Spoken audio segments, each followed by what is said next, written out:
আমি আমার লাইফে এত বরফ দেখি নাই। এই প্রথম এত বরফ দেখলাম।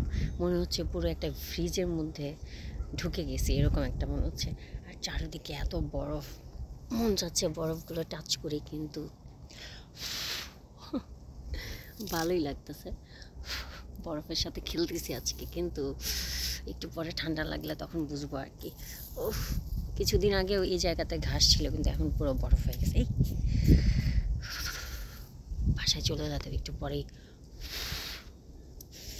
হাত একদম জমে যাইতেছে বাবারই। যাই হোক, দেখেন আমার আশেপাশের পরিবেশটা। আমার যেতে মন চাচ্ছে না ঘরের মধ্যে, কিন্তু না, আর অতিরিক্ত বরফ কানে লাগলে, হাতে লাগলে কিন্তু খুব খবর আছে, হাত কান নাকি কেটে ফেলে দিতে হয়, এরকম কিছু একটা ব্যাপার। দেখেন আশপাশটা পুরো সাদা সাদা সাদা, একটা শুভ্র শুভ্র একটা ভাব, তাই না? আর এত ভালো লাগতেছে, কিন্তু অতিরিক্ত ঠান্ডা। যদি ঠান্ডাটা না থাকতো ভালো ছিল। আর গত একদিন ধরে এত বরফ পড়তেছে আশেপাশে, কি বলবো, বাইরে হাঁটতেও পারতেছি না। তারপরে অনেক কষ্ট করে আপনাদের জন্য ভিডিও বানায় আপনাদেরকে দেখাচ্ছি। এই দেখেন,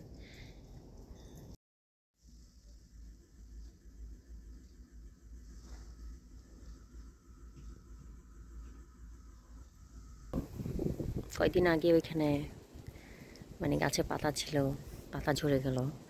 ঘাস ছিল, কিন্তু ঘাস এখন বরফে ঢাকা।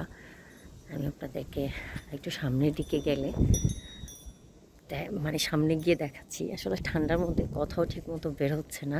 দেখেন, ওয়াও, চারিদিক একদম বরফে ঢেকে গেছে। কয়েকদিন আগেও আমি এখানে ভিডিও করেছি।